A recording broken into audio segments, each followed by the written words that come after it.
એ લોક કથા રે લાખણીઓ બેની બા જેઠાણી ના કરજો આડા કામ રે મોટાના છોરું ડાયા થઈ રે જો એ દીકરીની શિખામણ આપી અને દીકરીની જ્યારે સાસરે વિદાય કરી હોય ત્યારે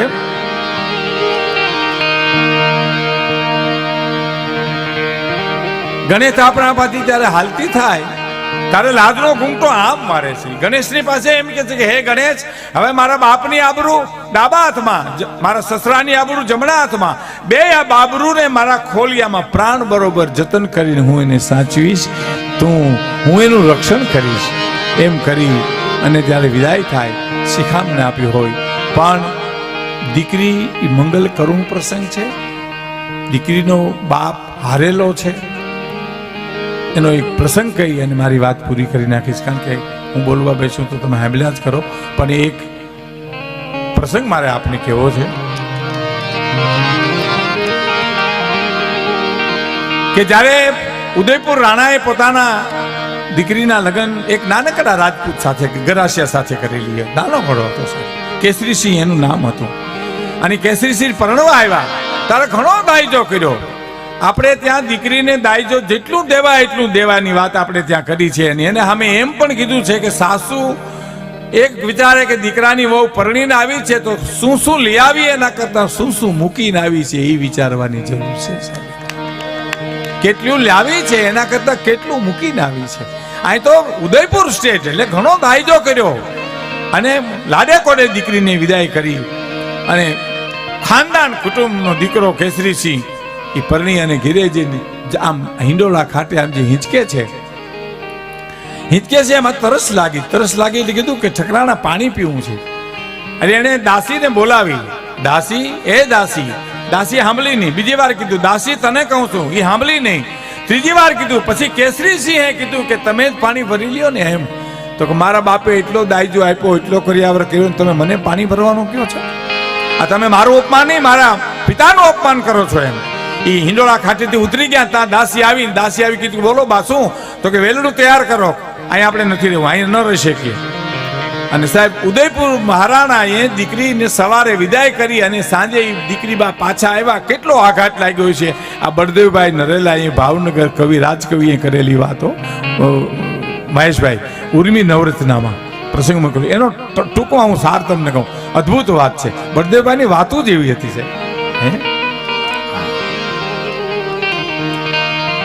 અને મહારાજને કોઈ કીધું કે ભાઈ દીકરી બા પાછા આવ્યા એટલે તો એ વેલરામાંથી ઉતરીને કાટ પગથિયા ચડીને ગઢમાં જઈ અને બાને માતુશ્રીના ખોળામાં માથું નાખી ડોવા મીડ્યા. અને એને કીધું કે ભાઈ મને તમારા જમાઈએ અપમાન કર્યું છે. તો કે શું થયું? શું કે પાણી પીવું તું. મેં દાસીને હાથ પાડ્યો, દાસી સાંભળી નહીં. બીજી વાર હાથ પાડ્યો, સાંભળી નહીં. અને પછી એને મને કીધું તમે પાણી ભરી લ્યો. મારા મા પણ દીકરીના પ્રેમમાં તણાઈ ગઈ. ત્યાં સુધીની આ વાત છે સાહેબ. તો શું કરવું જોઈએ? તો કે તેડાવો અને મારા પિતાશ્રીની માફી માગે તો હું પાછી જાઉં. કાંઈ વાંધો નહીં. મહારાજને ગઢમાં બોલાવ્યા. અને ઉદયપુર રાણો તો સમજણનો હિમાળો હતો સાહેબ. એને ખબર હતી કે શું થયું છે. એ આવીને જ્યાં કીધું શું છે કે ભાઈ આમ બન્યું છે. એટલે એને ખબર પડી ગઈ કે મા પણ દીકરીના પ્રેમમાં તણાઈ ગઈ. તો શું કરવું? તો કે એને બોલાવો અને હું અને મારી મા દીકરી અમે જોઈએ એમ તમારી માફી માગે પછી જવાની વાત આવે. એમ તો કે કાંઈ વાંધો નહીં. હવે સાહેબ એનો વિવેક જોજો બાપુ. એને બે લીટી લખી. ચિરંજીવી કેસરીસિંહને માલુમ થાય કે થોડું કામ પડ્યું છે, જો તમે આવી જાઓ તો મને આનંદ આવશે. કેસરીસિંહને ખબર હતી કામ તો શું હોય છે, પણ ઉદયપુર સ્ટેજ છે જે મને ઠપકો આપશે ને એમાંય મારું કલ્યાણ છે, એમાંય મને લાભ છે. ઉદયપુર રાણો તો મને કહેશે તો મારા લાભનું આ છે. ઘોડે ચડીને આવ્યા, દરબારગઢને દરવાજે આવ્યા એટલે કીધું કે કેસરીસિંહ આવ્યા. ખુદ મહારાજે હરીકટી કે મારો બાપ આવ્યો, મારો વિહામો આવ્યો, કેસરીસિંહ આવ્યો, મારો ભાઈ આવ્યો. ઓહો હો વાલનો દરિયો છલકાઈ ગયો. બથમાં લઈને મળ્યા અને લઈને આવ્યા. એક દી એક રાત, બીજો દી બીજી રાત, ત્રીજો દી ત્રીજી રાત, ક્યાંય ઠપકા જેવું આવે નહીં. સરાભરામાં પરણવા આવ્યો તો એના કરતા વધારે માન સન્માન આપ્યું. પણ કેસરીસિંહ વિચાર કર્યો છે કે બોલાવ્યો છે તો મને ઠપકો દેવા, પણ હવે હું રજા લઉં ને બે વેણ કહેવાય છે તો કહેશે.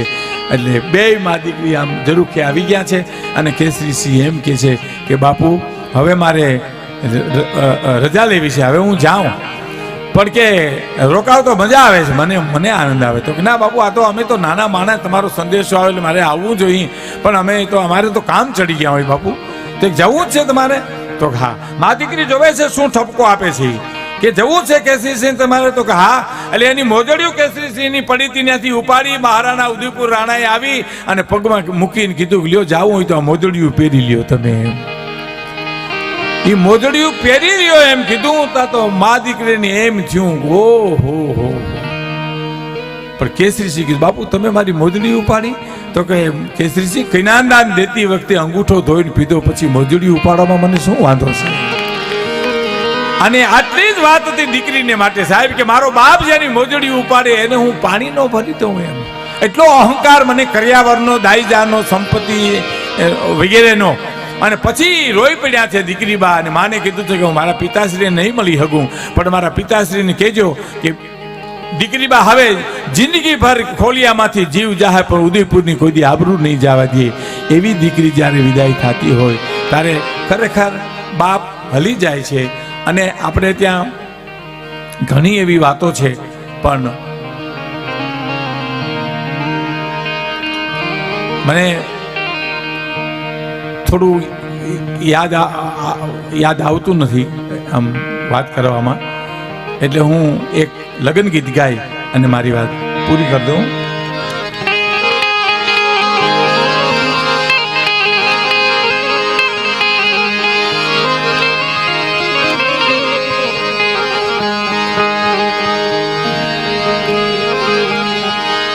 કે વન રાતે વનમાં મીઠોલે